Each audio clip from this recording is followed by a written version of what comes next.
Mithun Reddy arrest పై స్పందిస్తూ విడుదల రజని ఒక మంచి స్టోరీ చెప్పుకొచ్చిందండి. ఎంత మంచి స్టోరీ అంటే ఆ కథ వింటా ఉంటే నిజంగా అప్ప విడుదల రజని గారు ఎంత అద్భుతంగా కథలు చెప్తారా అనిపించింది. చాలా చక్కని స్టోరీ. ఆల్మోస్ట్ ఇంకా విడుదల రజని గారు కన్నీళ్లు పెట్టుకోవడం ఒకటే తక్కువ, మామూలుగా కాదు. ఒకసారి ఏమని మాట్లాడుతుందో వినిపిస్తా వినండి. ఈ రోజు మా YSR Congress party MP Lok Sabha floor leader Mithun Reddy గారిని అక్రమంగా అరెస్ట్ చేశారు. ఇది అక్రమ కేసు, ఇది అక్రమ అరెస్ట్. ఈ అరెస్ట్ ని నేను తీవ్రంగా ఖండిస్తున్నాను. వైఎస్ఆర్ కాంగ్రెస్ పార్టీ తీవ్రంగా ఖండిస్తోంది. ఎటువంటి ఆధారం లేకుండా బిల్డప్ narratives తో, కుక్డ్ స్టోరీస్ తో వాటన్నిటిని బేస్ చేసుకుని ఈ అక్రమ కేసుని మిథున్ రెడ్డి గారి మీద కట్టి మరి ఈ రోజున అరెస్ట్ చేశారు. అధికారాన్ని ఉపయోగించి కొంతమంది గవర్నమెంట్ ఆఫీసర్స్ మీద, గవర్నమెంట్ ఎంప్లాయీస్ మీద, ఇంకా కొంతమంది మీద అధికారాన్ని ప్రయోగించి వాళ్ళని భయపెట్టి, బెదిరించి, తిట్టి, అవసరమైతే కొట్టి, ఆశ చూపించి మనం చేసినట్టు కాదు. అక్కడ గతంలో నీ మీద ఎవడన్నా పోస్టులు ఎత్తే అరెస్ట్ చేయించి స్టేషన్కి తీసుకెళ్ళకుండా మనకు ఒక గోడ లాంటిది ఉంది కదా, అక్కడ తీసుకెళ్ళి కొట్టించేసేది. అందరూ అలా చేస్తారని చెప్పేసి అనుకుంటాం. విడుదల రజని గారు, మీకైనా బుర్ర ఉందా? వాళ్ళు ఇచ్చిన స్టేట్మెంట్లు విన్నావా, చూసావా, చదివావా? అసలు హైకోర్టుకి వెళ్ళాడు కదా మిథున్ రెడ్డి, సుప్రీంకోర్టుకి వెళ్ళాడు కదా, బెయిల్ ఇచ్చారా? ముందస్తు బెయిల్ ఇవ్వలేదు కదా. ఇక్కడికి వచ్చి అన్యాయంగా అరెస్ట్ చేశారు, అక్రమంగా అరెస్ట్ చేశారు. అసలు లిక్కర్ అనేది లిక్కర్లో ఎలాంటి స్కాము జరగలేదు. ఇంకెక్కడి నుంచి రుద్దేస్తారు చూడండి. ఇంకొక 2 నిమిషాలు మాట్లాడుతుంది. ఆ 2 నిమిషాల్లో స్కామే లేదు, స్కామే జరగలేదు. అవి రాష్ట్ర ప్రజలకు తెలియదా జరిగిందో జరగలేదో అని చెప్పేసి తెలియదా అండి? ప్రజలు చూడలేదా? మందు అలవాటు ఉన్న ప్రతి ఒక్కరికి తెలుసు. మీరు 2019 నుంచి 2024 వరకు రాష్ట్రంలో ఏ మద్యం అమ్మారు, ఏ బ్రాండ్స్ అమ్మారు, ఎంతగా అమ్మారు, ఎలా అమ్మారు అనేది రాష్ట్ర ప్రజలకు తెలుసండి. తెలీదా? డిజిటల్ పేమెంట్ ఎందుకు పెట్టలేదని ఒక్కదానికి సమాధానం చెప్పండి అంటే ఒకడో సమాధానం చెప్పడం. దానికి సమాధానం ఉండదు. అది మినహాయించి స్కామ్ జరగలేదు. ఇంకా మిథున్ రెడ్డి చాలా మంచోడు. ఈ ఒక పాఠమే పట్టుకున్నారు తప్పితే అక్కడ నువ్వు అమ్మిన బ్రాండ్స్ ఏంటి, నువ్వు ఎంతకు అమ్మావు, ఎలాగ అమ్మావు, ఈ ఓన్లీ క్యాషే ఎందుకు తీసుకోవాల్సి వచ్చింది, డిజిటల్ పేమెంట్లు ఎందుకు పెట్టలేదు, అసలు వీటన్నిటికీ సమాధానం చెప్పరంట. అన్యాయం, అక్రమ కేసులు పెట్టారు. ఆ మిగిలిన వాళ్ళందరినీ కొట్టి వాళ్ళ చేత స్టేట్మెంట్లు ఇప్పించారు. అంత పిచ్చి వాళ్ళ జనాలు నమ్ముతారా? వాళ్ళ దగ్గర తీసుకొని ఆ స్టేట్మెంట్స్ ని బేస్ చేసుకొని మిథున్ రెడ్డి గారిని అరెస్ట్ చేశారు.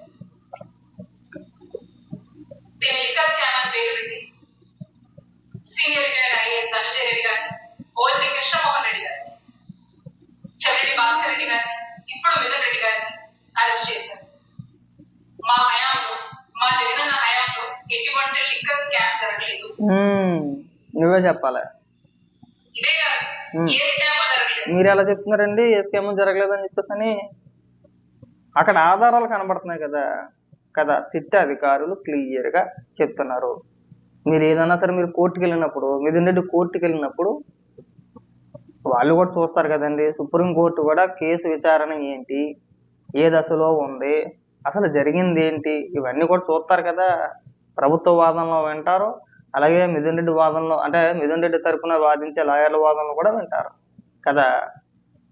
అక్కడ ఆల్రెడీ అరెస్ట్ అయిన వ్యక్తులు, అంటే మిథున్ రెడ్డి కంటే ముందు అరెస్ట్ అయిన వ్యక్తులు ఇచ్చిన స్టేట్మెంట్ ఆధారంగానే రాజకేశ్ రెడ్డి ఆస్తులు కూడా జప్తు చేశారు కదా. ఒక ఇంచుమించు 62,000 కోట్లు ఎంతో ఆల్రెడీ జప్తు చేశారు. ఆస్తులు జప్తు జరిగినాయి. ఇక్కడికి వచ్చి ఏమీ జరగలేదు. అసలు మీకు మీ హయాంలో లిక్కర్ ఎలాగ అమ్మారో తెలుసా అమ్మ? మీకు అసలు క్లారిటీ ఏమైనా ఉందా, ఐడియా ఉందా? ఎన్నికలు ఇంకా లాస్ట్ ఎన్నికల కోడ్ వచ్చే 1 నెల ముందు డిజిటల్ పేమెంట్లు పెట్టారు. అప్పుడు 1 నెల ముందు ఎన్నికల కోడ్ వచ్చాక ముందే, అప్పుడు దాకా ఓన్లీ క్యాష్ అయితే తీసుకున్నారు. ఇంకా చాలా స్టోరీ చెప్పిపోతుంది. ఇంకా కన్నీళ్ళు ఒకటే తక్కువండి. మిథున్ రెడ్డి అరెస్ట్ అయ్యాడు కాబట్టి కన్నీళ్ళు పెట్టుకున్న విడుదల రజని అని పెట్టాలేమో రేట్లు. నాకు అలాగే అనిపిస్తుంది. ప్రజల్లో లిక్కర్ కన్సంప్షన్ ని తగ్గించి గతంలో కన్నా ప్రభుత్వ ఆదాయాన్ని నిలబెడుతూ ప్రభుత్వ ఆదాయాన్ని కావాల్సినటువంటి మెజర్స్ తీసుకొచ్చినటువంటి పాలసీయే జగనన్న హయాంలో ఉన్నటువంటి లిక్కర్ పాలసీ. మేము దాన్ని చాలా ట్రాన్స్పరెంట్ గా జగనన్న హయాంలో ఈ పాలసీని అమలు చేయడం జరిగింది. చాలే అమ్మ చెప్పావు కానీ సంబంధిత మంత్రి నారాయణ స్వామి గారు ఇప్పుడు దాకా మాట్లాడాలా దీని గురించి, అవునా? ఆయన మాట్లాడట మిగిలిన వాళ్ళందరూ వచ్చి జగనన్న మద్యం పాలసీని ఇలాగా సమానం చేసాడు చెప్పడానికైనా మనకి కనీసం సిగ్గు అనేది ఉండాలి. తిన్నారు, బ్రహ్మాండంగా తిన్నారు. ఇక్కడికి వచ్చి నీతులు చెప్తున్నారు, ఎలాంటి అవినీతి జరగలేదు, మీరు చెప్తే జనాలు వినాలి, జనాలు రుద్ది అని ఇంకా జరగలేదు అని చెప్పేసాను. పైగా పారదర్శకత, మళ్ళీ ఇంగ్లీష్లో పెద్ద పెద్ద పదాలు. ఒక సింపుల్ క్వశ్చన్కి ఆన్సర్ చేయండి అయ్యా, ఎవడన్నా మాట్లాడతాడేమో అనుకుంటాం. అబ్బే జనాలు చూడలేదా మీరు ఎంత కమ్మారు ఏంటి అనేది? పైగా ఏంటి ఒక్క డిస్టిలరీకి కూడా పర్మిషన్ ఇవ్వలేదంట. అన్ని కూడా గతంలో చంద్రబాబు నాయుడు గారి హయాంలోనే డిస్టిలరీ అన్నింటికి కూడా పర్మిషన్ ఇచ్చారంట. ఇప్పుడు అది కూడా మాట్లాడుతూ ఒకసారి వినిపిస్తాను. మీరు అంటున్నారు కదా లిక్కర్ స్కామ్ అది ఇదని. అసలు వాస్తవంగా లిక్కర్ స్కామ్ ఎప్పుడు జరిగిందో చెప్పరా? చెప్పు.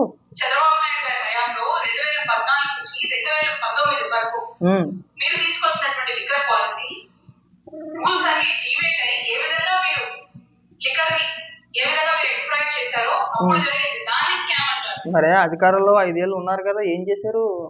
19 నుంచి 24 వరకు మీదే కదా అధికారం. జగన్మోహన్ రెడ్డి కదా ముఖ్యమంత్రి. చేతకాలేదా? ప్రజల ముందు నిరూపించడానికి చేతకాలేదా? అసలు మనీ ట్రైలింగ్ జరగకుండా మనీ తినేసారనో, మనీ లాండరింగ్ అనో, ఇంకోటనో ఆ స్కిల్ డెవలప్మెంట్ అని చెప్పేసి స్కిల్ స్కామ్ అని చెప్పేసి ఒక కేసు పెట్టి ఎందుకు వేసారు? మీరు ఏం తేల్చారు అందులోని? అబ్బే లిక్కర్ స్కామ్ అప్పుడు జరిగిందంట. 5 ఏళ్ళు గాడిదలు పొడిదో మీరా? లిక్కర్ స్కామ్ అప్పుడు జరిగితే 5 ఏళ్ళు మనం ఏం చేసాం? ఎందుకు చెప్పలేదు? ఎందుకు మాట్లాడలేదు? అప్పుడు మాట్లాడితే 14 నుంచి 19 వరకు లిక్కర్ స్కామ్ జరిగిందంట. మరి జరిగితే మీరు 5 ఏళ్ళు అధికారంలో ఉన్నారు కదా, 19 నుంచి 24 వరకు మీరే కదా, ఎందుకు అరెస్ట్ చేయలేదు? సంబంధిత అధికారులు కావచ్చు, లేదంటే ఆ స్కామ్ చేసిన వ్యక్తుల్ని మీరు ఎందుకు పట్టుకోలేదు? అబ్బే అది మనకు చేత కాదు.